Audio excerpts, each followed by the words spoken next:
on here about some of the situations that we've been involved in, especially you, Jay. I was there with you in Washington when you got let go in the season. That's just it's hard on everybody, especially you, but as players. Yeah, it's not easy for me at all. It kind of sucked. But there was a lot of indications going into that season that I was really on the hot seat. Number one, usually in training camp, they gave our coaches, my assistant coaches, another year extension. That didn't happen. I go, oh, great. Must be something they're thinking about if something doesn't go well. We had a couple draft issues where I had some major disagreements and didn't keep them to myself like I should have. But once the season got going, we failed to do things we were supposed to do. Case Keenum was our starter. We drafted a young quarterback. He wasn't quite ready to play. You were coming off an injury. Yeah, I was on IR. Yeah, but you were in training camp. You were trying to come back. So we really had a three-way battle, which you can never have at quarterback. It's not fair to any one of you three guys to try to have, okay, you got the first two, you got the next two, you got the next two. Next day we'll flip them. You're at the ones, twos, and threes. Nobody gets better. Everybody gets worse. Anyway, we started out poorly, lost at the Giants. We lost a couple games. Then we played the Patriots at home. And I thought I was going to get fired after the Giants game week 4. But after week 5, we played the Patriots, lost, I think, 30-6 or something like that. And I'm sitting at home. I'm miserable. And I get a call from Bruce Allen. And he says, hey, come to the office at 5 in the morning. And it was like 10 o'clock at night when he called. I went straight to the office, like right around 11:30, 12 o'clock, packed up all my shit because I knew it was about to go down. I wasn't going to let them lock me out of my goddamn office. I was going to make sure I got my important stuff. And sure enough, at 5 o'clock in the morning, I went in there. Dan and Bruce and a couple other people were in there.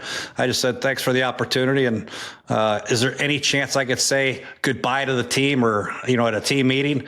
And they said, no, we'll let Bruce will speak for you. I go, I don't want Bruce to speak for me. Just forget it. I have no idea why I couldn't say bye to the coaches or team. That was the one thing that bothered me the most. It was okay to get fired because coaches get fired. That's the way it is. If you don't win, you get fired.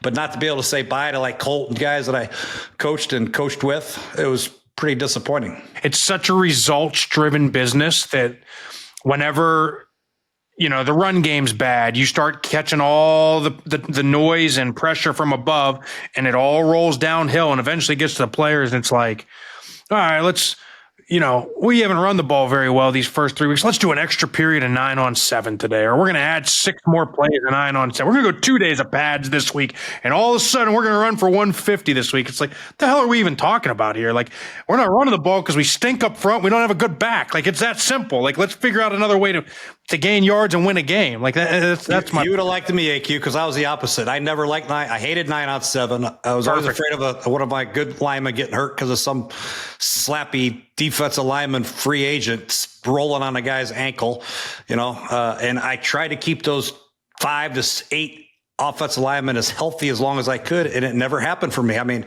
my last 2.5 years at Washington, I went through like 30 linemen a year. It's the damnest thing ever. So I don't know how to keep you all healthy. I tried. Didn't do any 9-on-7s, that's for sure. I would have loved that. I would have loved that. That's why Callahan hated me so bad, because he thought I was too soft. I'm like, Bill, I can't afford to lose another guy. Our backups are awful. Hey, we're going to the practice squad. We're calling guys on the streets. I'm putting tape on guys' helmets. Smith. Oh, hey, Smith, how you doing, buddy? Here's a snap count this week. On 1 is white 85, white 80, set hut. All right. This was week 5. I mean, it was horrible. Yeah. At least you got your stuff. Saleh apparently didn't even get his stuff out of his office. They got him in London. That's a bad move by the Jets, man. That's not fair. At least they gave me like 6 hours notice, so it gave me time. I didn't get any sleep that day, but I was able to sleep a lot after I got fired, so that worked out fine. I was actually relieved that year. As competitive as I am, as how much I love to coach, that year was really not a good year for me. It was too many people pulling in different directions. The scouting staff, the GM, Bruce, everybody was. Dan Snyder went silent on me. I never talked to the guy. He used to come into my office pregame and give a pep talk or whatever. Never saw him for 5 weeks. It was just some players were chirping, the guys I wanted to cut and couldn't cut, but it was just a bad year. It was kind of a relief. I miss it now, but at that time, it was actually kind of a relief to get the hell out of there.